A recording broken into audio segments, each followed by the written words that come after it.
Assalamualaikum warahmatullahi wabarakatuh, Ibu dan kawan-kawan. Perkenalkan, nama Aziza, Yulfistriana Aziza dengan NIM 21411034. Kali ini saya sebagai moderator di kelompok 10. Kami dari kelompok 10 akan menampilkan materi yaitu obat antiemetik yang beranggotakan yang pertama adalah Yola Adelia dengan NIM 21411037. Yang kedua Ziklasari Febriani 21411060. Materi pertama yang akan dibacakan oleh Ziklasari. Kepada Ziklasari dipersilahkan. Baik, terima kasih kepada moderator. Saya akan membacakan materinya. Patologi penyakit. Anti muntah atau antiemetik adalah obat yang dapat mengatasi muntah dan mual. Anti muntah biasanya diberikan untuk mengobati penyakit, mabuk kendaraan, dan efek samping dari analgesik opioid, anestetik umum, dan kemoterapi terhadap kanker. Tujuan keseluruhan dari terapi antiemetik adalah untuk mencegah atau menghilangkan mual dan muntah, seharusnya tanpa menimbulkan efek samping. Terapi antiemetik diindikasikan untuk pasien dengan gangguan elektrolit akibat sekunder dari muntah, anoreksia berat, memburuknya status gizi, atau kehilangan berat badan. Penyebab muntah dibagi menjadi 3 fase berbeda, yaitu yang pertama ada nausea, merupakan sensasi psikis yang dapat ditimbulkan akibat rangsangan pada organ-organ dalam, labirin atau emosi, dan tidak selalu diikuti oleh retching atau muntah. Yang kedua, retching, merupakan fase di mana terjadi gerak nafas spasmodik dengan glotis tertutup, bersamaan dengan adanya usaha inspirasi dari otot dada dan diafragma sehingga menimbulkan tekanan intratoraks yang negatif.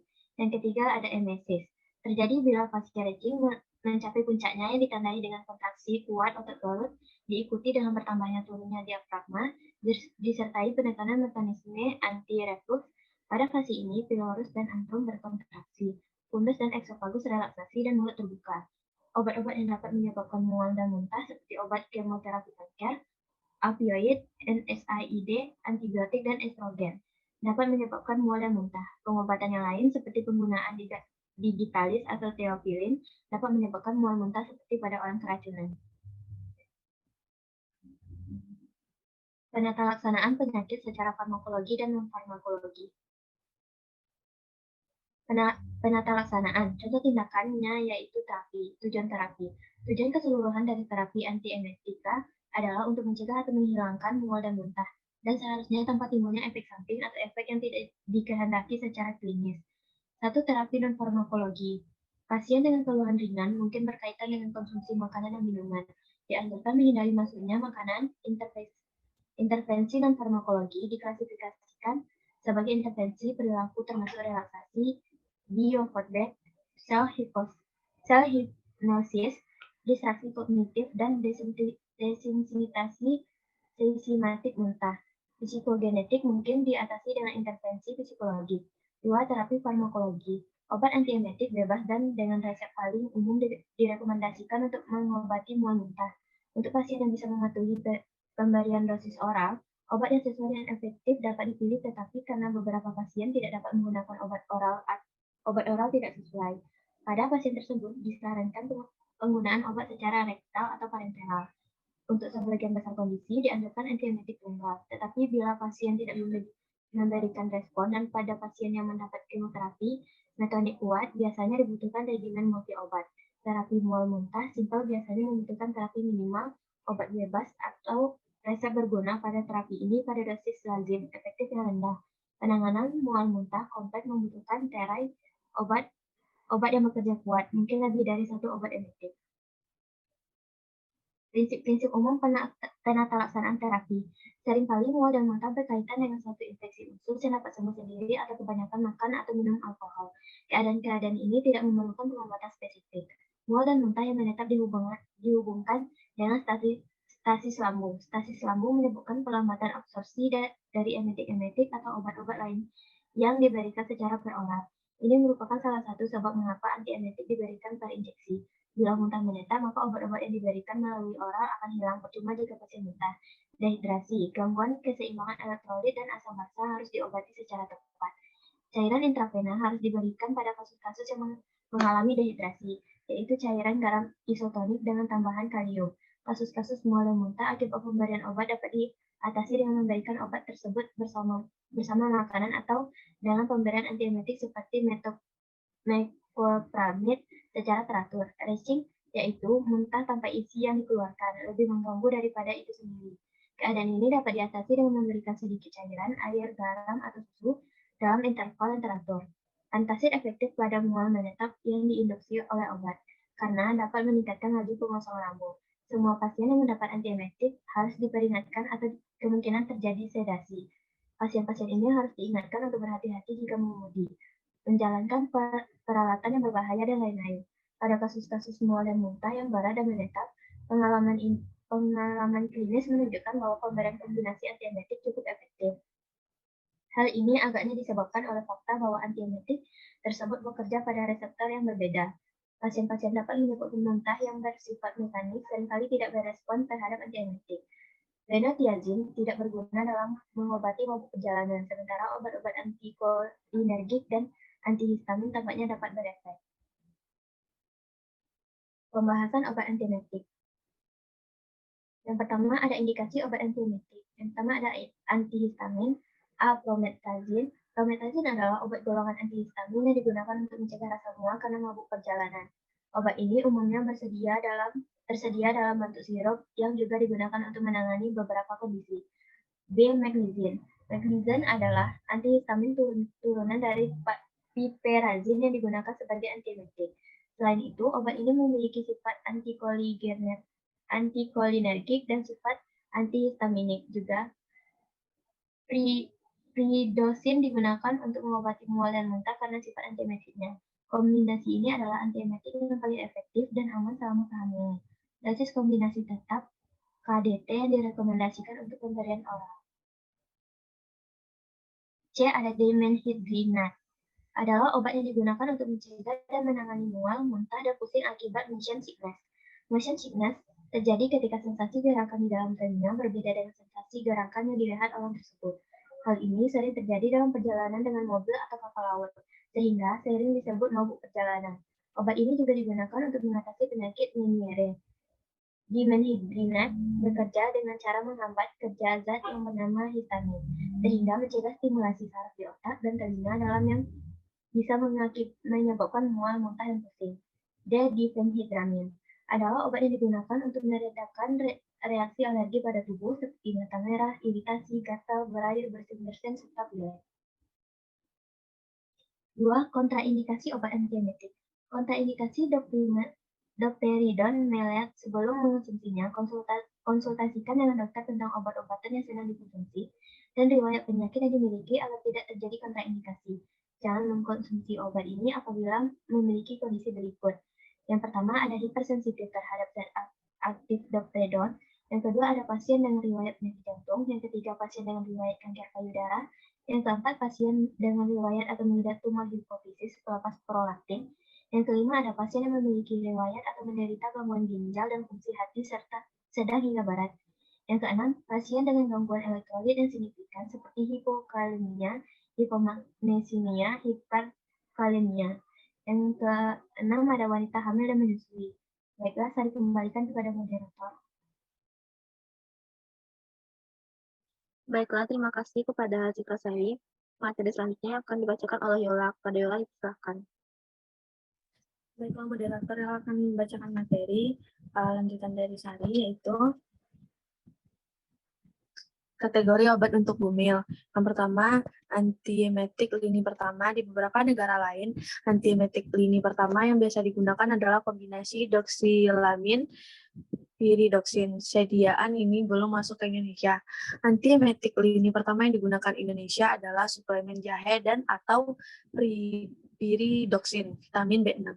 Dosis piridoksin oral yang direkomendasikan adalah 10-25 mg setiap 6-8 jam dengan dosis maksimum untuk perempuan hamil adalah 200 mg per hari. Beberapa penelitian menyebutkan pemberian vitamin B6 pada ibu hamil dengan mual muntah yang ringan hingga sedang umumnya dapat menimbulkan gejala terutama bila diberikan dosis yang lebih tinggi. Tidak ada bukti yang menunjukkan kombinasi vitamin B6 dengan metoclopramid lebih unggul dibandingkan metoclopramid saja.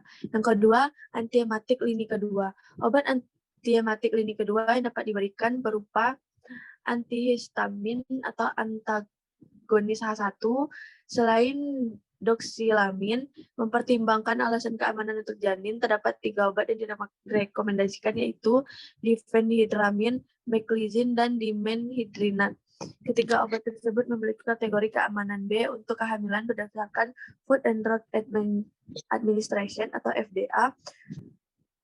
Meclizine tidak tersedia di Indonesia. Dosis difenhidramin untuk hiperemesis gravidarum adalah peroral 25 sampai 50 mg atau intravena 10 sampai 50 gram setiap 4 sampai 6 jam sesuai kebutuhan. Sedangkan dosis dimenhidrinat yang diberikan adalah peroral 25 sampai 50 mg setiap 4 sampai 6 jam sesuai kebutuhan. Efek samping dari obat-obat golongan ini diantaranya sedasi, mulut kering, dan konstipasi.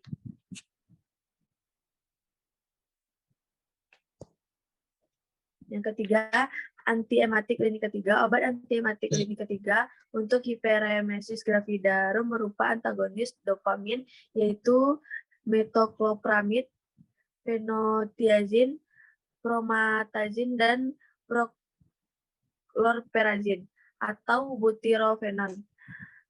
Prochlorperazine tidak tersedia di Indonesia.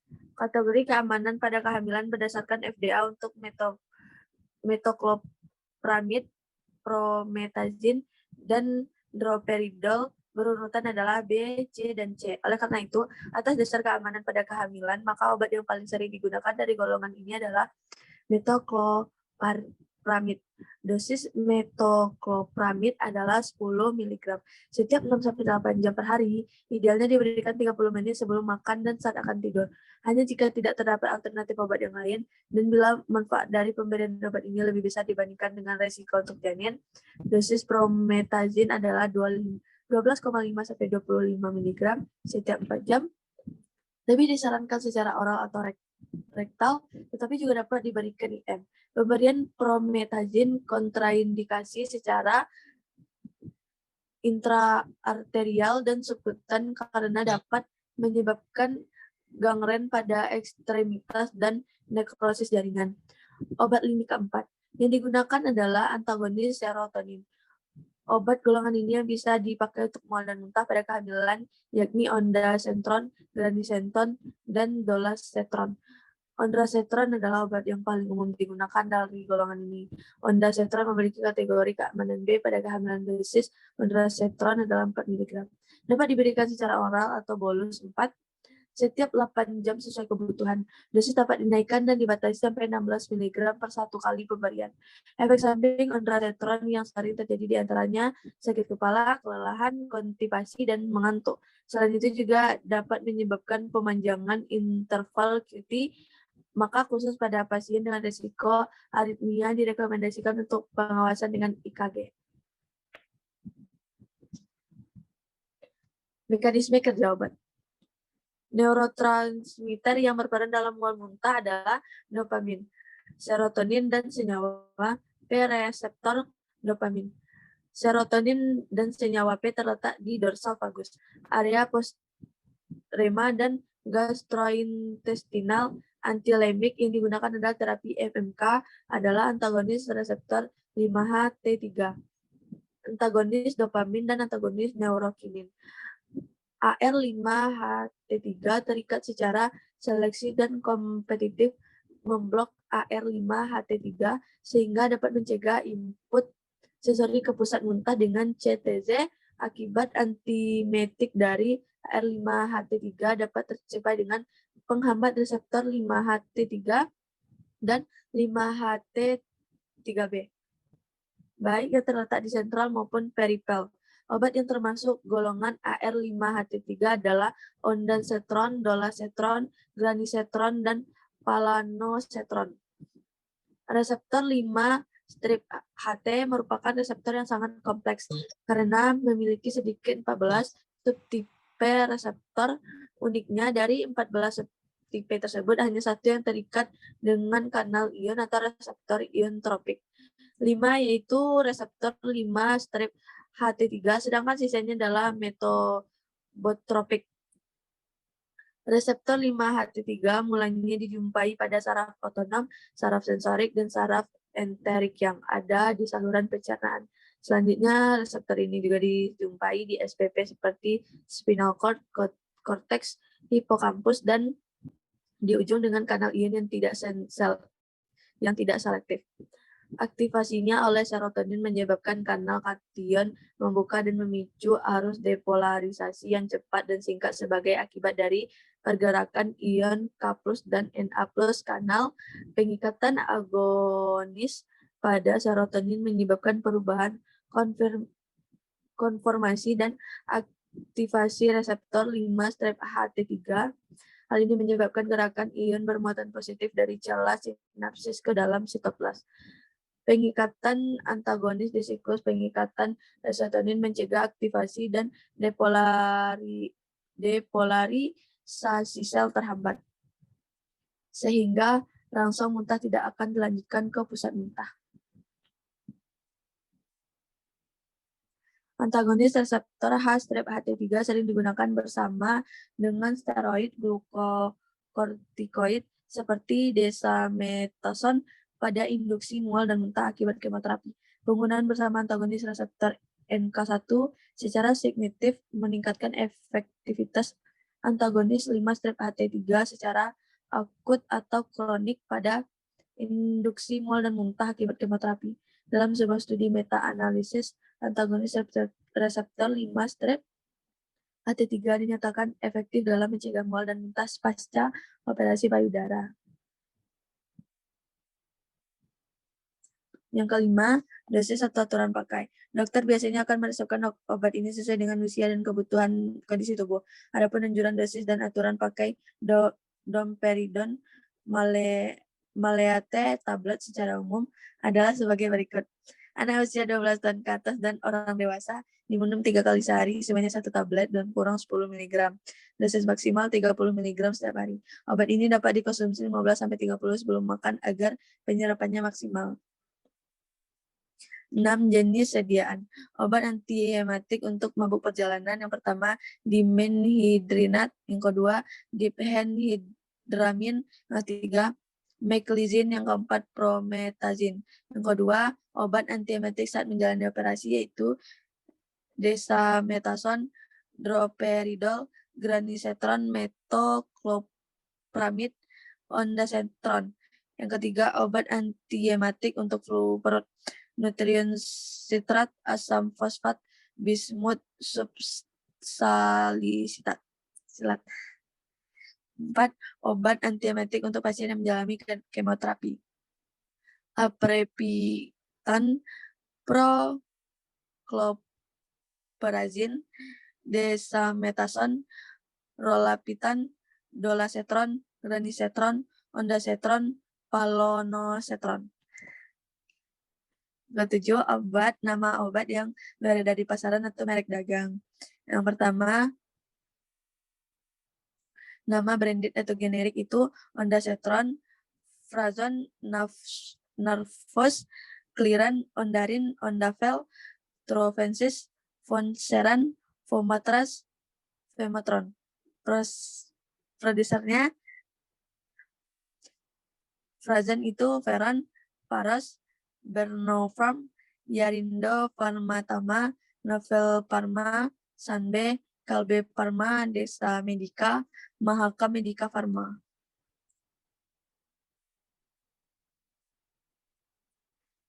Selanjutnya, nama branded generik yaitu Granisetron, Gramet, Granon, Kitril. Itu produsernya yaitu Paros, Desa Medica, Roke. Nama branded generik selanjutnya Palonosetron, Paloki, produsennya Kalbe Pharma. Baiklah, dikembalikan kepada moderator. Baik, sekian hasil diskusi dari kelompok 10. Apakah dari kawan-kawan ada yang ingin bertanya, kawan? Ada, kawan. Dipersilahkan kepada Tisha. Assalamualaikum warahmatullahi wabarakatuh, Ibu dan kawan-kawan. Perkenalkan nama Tisha Zahra Jartapasya dengan NIM 214110345.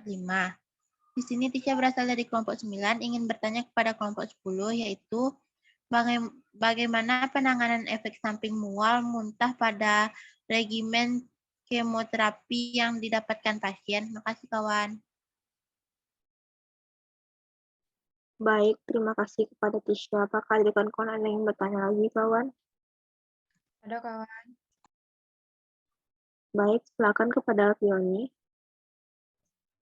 Baik, terima kasih moderator. Perkenalkan nama Univiani Dara Amira dengan NIM 214110351.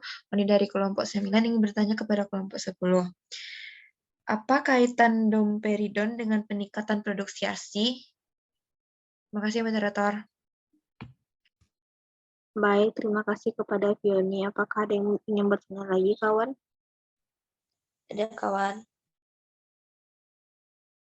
Dipersilahkan kepada Tiara. Terima kasih kepada moderator.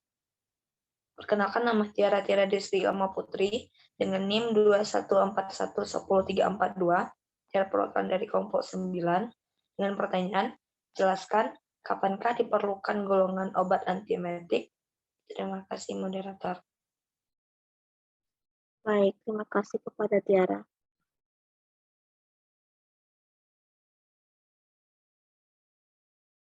Baiklah, Aziza akan menjawab pertanyaan dari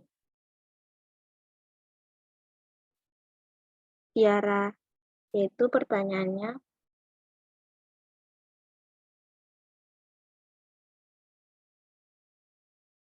jelaskan bila kapankah diperlukan golongan obat antiemetik.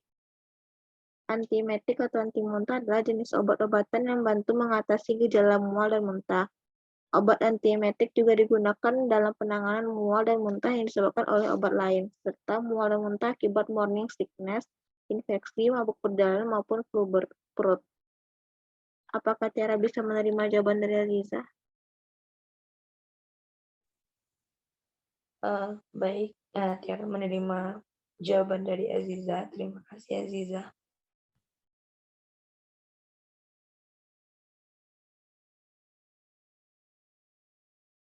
Baik, terima kasih kepada Tiara. Selanjutnya pertanyaan dari Fioni yang akan dijawab oleh Yola. Kepada Yola dipersilahkan.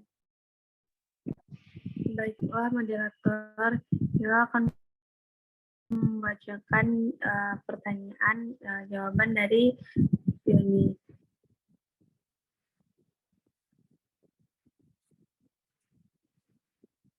Yaitu dengan pertanyaan, apa kaitan domperidon dengan peningkatan produksi ASI? Jawabannya, kerjanya sebagai antagonis dari dopamin dapat meningkatkan sekresi prolaktin, hormon yang merangsang produksi ASI. Peningkatan ASI pada konsumsi domperidon sebanyak 3 kali sehari, masing-masing 10 mg selama 7-14 hari, ditentukan dapat meningkatkan produksi ASI 75-96%. Dikembalikan kepada moderator. Baik, terima kasih kepada Yola. Apakah Fioni bisa menerima jawaban dari Yola? Baik, Uni bisa menerima jawaban dari Yola. Terima kasih Yola, terima kasih moderator. Baik, terima kasih kepada Fiona. Selanjutnya pertanyaan dari Tisha yang akan dijawab oleh Zikra Sari. Kepada Zikra Sari dipersilahkan. Baik, terima kasih kepada moderator. Saya akan mencoba menjawab pertanyaan dari Tisha, yaitu bagaimana penanganan efek samping mual muntah pada regimen kemoterapi yang didapatkan pasien. Jawabannya, untuk mengatasi mual muntah, konsumsi jahe disarankan sebelum menjalani kemoterapi. Selain jahe, cinnamon bark, peppermint, chamomile, fennel, dan rosewood juga merupakan suplemen herbal yang dapat dikonsumsi untuk mencegah atau mengurangi mual muntah pasca kemoterapi. Baiklah, saya kembalikan kepada moderator. Baiklah, terima kasih kepada Zikra Sari. Apakah Tisha bisa menerima jawaban dari Zikra Sari? Ya moderator, Tisha menerima jawaban dari Zikra Sari. Makasih moderator, makasih Zikra. Baiklah, Bu dan kawan-kawan, sekian hasil diskusi dari kelompok 10. Apabila ada yang kurang, mohon dimaafkan. Assalamualaikum warahmatullahi wabarakatuh. Waalaikumsalam warahmatullahi wabarakatuh. Waalaikumsalam warahmatullahi wabarakatuh.